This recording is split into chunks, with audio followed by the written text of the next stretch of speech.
So it's reported that Elon Musk has just sold something around $8.5 billion worth of Tesla stock. And obviously, the most logical reason of why he's doing this is to use that money to buy Twitter, which is he's paying 44 billion. I know he's securing certain loans and certain amount of it. I believe $22 billion will be equity. The thing about Elon is this, all right? And I was actually watching Strongman Personal Finance's video, and I have to say, for the first time, I agree with him. It's not often that I agree with him, but I actually agree with what he was saying. You know, you see this a lot with people like Elon Musk, like these billionaires that, they can never do things with their own money and they tend to overextend themselves. And like, how could you possibly overextend yourself when you're worth almost $300 billion, right? It's like, it doesn't seem humanly possible, but it is possible because, see, Tesla has always been built on hype. It's the truth. Strongman Personal Finance is right about this. And that was precisely the reason why when I was buying Tesla, I kept selling it. I was day trading it. I didn't, I just felt that any moment it could collapse. I really felt that way because look, is the company successful? Yes. Is it worth $1 trillion? Come on. No. You know what I mean? It's just that he constantly hypes it, the Tesla robot, all the, he was even considering at one time making Tesla planes he was talking about. So, there's no question that the guy's a genius. I'm not taking anything away from him. I mean, he's brilliant. But the thing is that a lot of the company's valuation is not based on the actual, fundamentals. It's based on hype.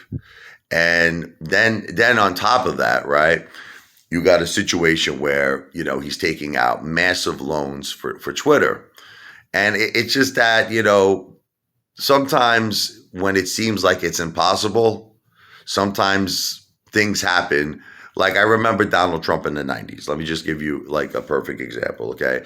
Donald Trump, everything he touched turned to gold. Everything. Didn't matter. The guy could build a friggin' Mickey Mouse skyscraper and it would become the biggest thing, okay? Everything the guy touched turned to gold, okay? But then like the thing was, it's like Donald was never using his money. You know what I mean? It was always banks' money. It was always investors' money. He very rarely used any of his own money on his deals. So what happened was, obviously, his mortgage payments, his interest payments were through the roof. Like when people don't know this, when he financed the Taj Mahal, it was all through junk bonds at like a 14% interest rate. And he had to pay $1 million a day just in interest. It had nothing to do with the principal, just in interest. He had to pay $1 million a day. So ultimately, no matter how popular the Taj Mahal became, it can never meet the standards for Donald Trump to make that successful. And ultimately, it did go into bankruptcy. And sometimes I kind of, as much as I love Elon and I don't want to take anything away from him because the man is brilliant. And I mean, listen, who am I? I'm just some guy from Brooklyn, right? But I'm just trying to say there's one thing that I do try to do now, at least in my life. I try to like use money that I know that I could spend. Like, let me explain to you what I mean by that. Like, I'm not taking a credit card loan. You understand? You can't be, you understand? I'm not taking a credit card loan for $10,000, maxing out my credit card and going out and eating at restaurants, spending $300. It's like when I do those things, it's money that's mine. I don't use credit cards. You know how much credit card debt I have? Zero. Okay, I don't use credit cards. I always use money because I know same thing in a casino. It's like, I used to go to the casino with my buddies. Good friend of mine, John, and he would get these massive like margins. You get margins for like $20,000. Then after that, he would lose it. Now it's like he has to pay that back with interest. You know what I mean? Like I would lose money at the casino, but at least it was my money. So that's the only thing I see with Elon. It's like, the guy's got so much money, man. You're like the world's richest man. Do you really need to take out loans? You know what I mean? Do you really need? And here's another thing. It's like you're taking money out of Tesla. You could hurt the Tesla stockholders by doing that because it's already, your price is already like above levels it probably shouldn't be. I mean, times 1,000, I think, I mean, Tesla is not worth $1 trillion. That's just my opinion, okay? And sometimes when you build your empire on a house of cards, they collapse.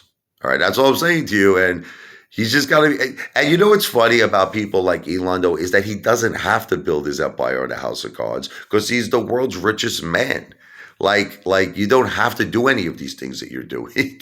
You know what I mean? But it's people like Elon that will be worth 300 billion, but they'll have liabilities that will be 3 trillion because that's the way that their minds are. It's the way that their minds think. They always want to expand, expand, expand, and they don't care about money. It's a game to them. But sometimes when you do that, the house of cards collapse. That's all I'm saying.